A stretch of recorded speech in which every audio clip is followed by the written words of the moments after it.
கர்த்தருக்கு ஸ்தோத்திரம். கர்த்தருடைய நாமம் மகிமைப்படுவதாக. என்னால் ஒன்றும் கூடாதென்று என்னை நான் தந்து விட்டேன். உம்மால் எல்லாம் கூடுமென்று உம்மை நான் நம்பி உள்ளேன். என்னால் ஒன்றும் கூடாதென்று என்னை நான் தந்து விட்டேன்.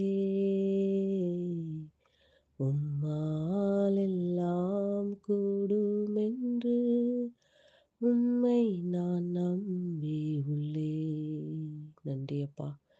நன்றியோடு கூட துதிக்கிறோம், ஸ்தோத்தரிக்கிறோம். எங்களை அதிகமாய் நேசிக்கிற அன்பின் பரலோக தகப்பனே, இந்த நல்ல வேலைக்காய் நன்றி நிறைந்த இதயத்தோடு உம்மை துதிக்கிறோம், உம்மை ஸ்தோத்தரிக்கிறோம்.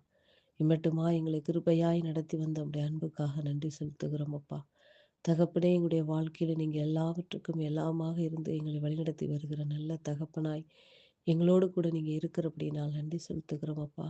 எங்களுடைய வாழ்க்கையில் அப்பா எல்லாவற்றையும் நீங்க செய்கிறவராய் இருக்கீங்க அப்பா. உங்களால் அன்றி அப்பா எங்களால் எதுவுமே செய்ய முடியாது அப்பா. நீரே எல்லாவற்றையும் செய்ய வல்லவராய் இருக்கிறீர் அப்பா. எங்களை பலப்படுத்துகிறவரே, எங்களை தாங்கி நடத்துகிறவரே, எங்களை வழி நடத்துகிறவரே, உமக்கு நன்றி செலுத்துகிறோம். உம்மை உயர்த்துகிறோம். எங்களை தாழ்த்து வெறுமையாக்கி உம்முடைய பாதத்தில் வைக்கிறோம். இயேசுவின் நாமத்தில் பிதாவே, ஆமென். கர்த்தர் என்ற ஆலோசனைக்காக ரோமர் 12ஆம் அதிகாரம் அதனுடைய 12வது வசனம். ரோமர் 12ஆம் அதிகாரம் அதனுடைய 12வது வசனம். நம்பிக்கையிலே சந்தோஷமாயிருங்கள், உபத்திரவத்திலே பொறுமையாயிருங்கள், ஜெபத்திலே உறுதியாய் தரித்திருங்கள். கர்த்தருடைய நாமம் மகிமைப்படுவதாக. நம்பிக்கையிலே சந்தோஷமாயிருங்கள். முதல்லையே கர்த்தர் சொல்லுகிறார், நம்பிக்கையிலே சந்தோஷமாயிருங்கள். நீங்கள் உங்களுடைய வாழ்க்கையிலே எந்த காரியத்தை குறித்து நீங்கள் நம்பிக்கொண்டு இருக்கிறீங்களோ அந்த காரியத்தை குறித்து நீங்கள் நம்பிக்கையிலே சந்தோஷமாயிருங்கள். இந்த நம்பிக்கை சந்தோஷமாய் இருக்க வேண்டும் என்றால் அதுக்கு அடித்தளம் என்னவென்றால் ஜெபம். ஜெபத்திலே உறுதியாய் தரித்திருக்கும் பொழுது நமக்கு என்ன செய்யும் என்றால் நம்ம நம்பிக்கையாய் இருக்கிற காரியங்கள் நமக்கு வாய்க்கும் அன்பு பிள்ளைகளே. நாம் நம்பிக்கையோடு இருக்கும் பொழுது சில உபத்திரவங்கள் நம் வாழ்க்கையில வரும்.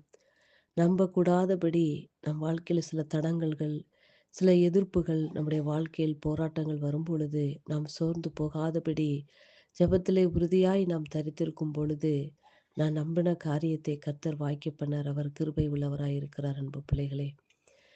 வேதம் இப்படியாய் சொல்லுகிறது, உலகத்திலே உங்களுக்கு உபத்திரம் உண்டு, ஆனாலும் திடன் கொள்ளுங்கள், நான் உலகத்தை ஜெயித்தேன் என்று இயேசு கிறிஸ்து சொல்லுகிறார். அவர் இந்த உலகத்தில் வரும்பொழுது நிறைய பாடுகளை நமக்கு முன்பாக முன் உதாரணமாக நமக்கு வைத்து போன முன்னடிகளை நாம் பார்த்திருக்கிறோம் அன்பு பிள்ளைகளே. உலகத்திலே உபத்திரம் உண்டு. மனிதனாய் பிறந்த ஒவ்வொருவருக்கும் இந்த உலகத்திலே உபத்திரம் உண்டு. ஆனாலும் அந்த உபத்திரத்திலே பொறுமையாய் இருக்கும் பொழுது, ஜெபத்திலே உறுதியாய் நாம் தரித்திருக்கும் பொழுது, நாம் எதற்காக கர்த்தருடைய சமூகத்தில் நாம் ஜெபித்து காத்திருக்கிறோமோ அந்த காரியத்தை கர்த்தர் என்ன செய்வார் என்றால் சந்தோஷமான காரியமாய் மாற்றித் தருவார் அன்பு பிள்ளைகளே. கர்த்தரை நம்புகிறவன் செழிப்பான். கர்த்தரை நம்புகிறவனுக்கு ஒரு குறைவு வராது. கர்த்தரை நம்புகிறவனை கிருபை சூழ்ந்து கொள்ளும். கர்த்தரை நம்புகிறவனுக்கு திட நம்பிக்கை உண்டு வேதம் சொல்லுகிறது அன்பு பிள்ளைகளே. இந்த இடத்தில் கர்த்தர் மீது நம்பிக்கை வைத்து அந்த காரியத்தில் நீங்கள் சந்தோஷமாய் உங்கள் காரியங்களை நீங்கள் செய்யும்போது கர்த்தர் உங்களோடு இருப்பார் அன்பு பிள்ளைகளே.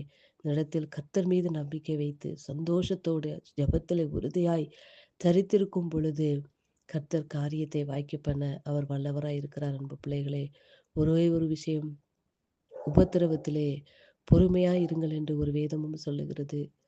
பொறுமை என்று சொல்லும்போது உபத்திரத்தின் பாதையில் நாம் நடந்து செல்லும் பொழுது சில வேளை நமக்கு சோர்வு வரும். என்னடா நான் ஜெபித்திருக்கிறேன், ஜெபித்த காரியம் ஒன்றுமே நடந்துவிடவில்லையே. மாசக்கணக்கா ஜெபிக்கிறேன், நாள் கணக்கா ஜெபிக்கிறேன், நான் ஜெபித்த காரியம் எனக்கு நடக்கவில்லை என்று நீங்கள் ஏங்கி தவிக்கலாம் அன்பு பிள்ளைகளே. இந்த இடத்தில் கர்த்தர் உங்களுக்கு சொல்லுகிற வார்த்தை, கர்த்தர் நீங்கள் உங்களுடைய சித்தத்தின்படி கேட்கும் பொழுது அந்த காரியம் உங்களுக்கு வாய்க்காமல் போகலாம். ஆனால் நீங்கள் கர்த்தருடைய சமூகத்தில் எந்த ஒரு காரியத்தை கேட்கும் பொழுதும் கர்த்தர் உமக்கு உமக்கு சித்தமானதே செய்ய எனக்கு கற்றுத்தாருங்க. உமக்கு சித்தம் இருந்தால் இந்த காரியத்தை வாய்க்க பண்ணுங்க அப்படின்னு சொல்லி நீங்கள் ஜெபித்து பார்க்கும் பொழுது, கர்த்தர் கிருபையாய் அந்த காரியத்தை வாய்க்க பண்ண அவர் வல்லவராய் இருக்கிறார் அன்பு பிள்ளைகளே. இந்த நாட்களிலும் தகப்பன் தன் பிள்ளைக்கு மீனை கேட்டால் பாம்பை கொடுப்பானோ அப்படின்னு சொல்லி வேதம் சொல்லுகிறது. நாம் நம்முடைய குழந்தைகளுக்கு பிள்ளைகள் மீன் கேட்கும்போது நம்ம பாம்ப குடுப்போமா? இந்த காரியத்திலே கர்த்தர் நமக்கு நம்ம ஏதோ ஒரு காரியத்தை பிடிவாதமாய் கர்த்தரிடத்தில் நாம் கேட்டுக்கொண்டிருக்கும் பொழுது, அது கர்த்தர் பார்வைக்கு அது சித்தமில்லை, அது நல்லதில்லை என்று காண்கும்போது, அந்த காரியத்தை கர்த்தர் வாய்க்காமல் போய்விடுவார் அன்பு பிள்ளைகளே. அந்த ஜெபத்திற்கு பதில் கொடுக்காமல் இருப்பார். பதில் கொடுக்காம இருக்கும் பொழுது, அதுவே உங்களுடைய ஜெபத்துக்கான பதில் என்று நீங்கள் அறிந்து கொள்ள வேண்டும் அன்பு பிள்ளைகளே. இது கர்த்தருக்கு பிரியமில்லாத காரியத்தை நாம் கேட்டுக்கொண்டிருக்கிறோம் என்பதை விட்டுவிட்டு, அப்பா உங்களுக்கு பிரியமானதை செய்ய எனக்கு கற்றுத்தாரும். உமக்கு பிரியமான காரியத்தை நீங்க வாய்க்க பண்ணுங்க என்று கர்த்தரிடத்தில் நாம் கேட்கும் பொழுது, கர்த்தர் அதை வாய்க்க பண்ண வல்லவராய் இருக்கிறார் அன்பு பிள்ளைகளே. எந்த ஒரு காரியத்தையும் நம்முடைய இஷ்டத்தின்படியோ, நம்முடைய சுயத்தின்படி முடிவெடுக்காதபடி, உடைய பாதத்தில் அமர்ந்திருந்து, "ஏசப்பா உமக்கு பிரியமானத எங்க வாழ்க்கையில நீங்க அப்பா வாய்க்க பண்ணுங்கப்பா. உமக்கு சித்தமானதை செய்ய எனக்கு வழி நடத்துங்கப்பா" என்று கேட்கும் பொழுது, கர்த்தர் நன்மையான பாதையிலே நேர்வழியாய் நம்மளை நடத்த அவர் வல்லவராய் இருக்கிறார் அன்பு பிள்ளைகளே. நாம் பிடிவாதமாய் கேட்கக்கூடிய காரியங்களை நாம் கேட்டுக்கொண்டே இருக்கும் பொழுது, கர்த்தர் அதை கொடுத்து விடுவார். ஆனால் அது தீமையான காரியமாய் இருக்கும் பொழுது, அதற்கான பலனை நம்ம தான் அனுபவித்து ஆக வேண்டும் அன்பு பிள்ளைகளே. இந்த நாட்களிலும் கர்த்தருடைய சமூகத்தில் நீங்கள் அவர் மீது நம்பிக்கையாய் வைத்து, அவருக்கு பிரியமானதை நாம் கேட்கும் பொழுது, அந்த காரியத்தை கர்த்தர் சந்தோஷமாய் மாற்றித்தர அவர் வல்லவராய் இருக்கிறார். அந்த உபத்திரவத்திலும் நீங்கள் உறுதியாய் இருந்து, ஜெபத்தில் நீங்கள் இருக்கும் பொழுது, கர்த்தர் எல்லாவற்றையும் வாய்க்க பண்ண வல்லவராய் இருக்கிறார். வார்த்தை நிமித்தமாக கர்த்தர் உங்களை ஆசீர்வதிப்பாராக. ஆமென்.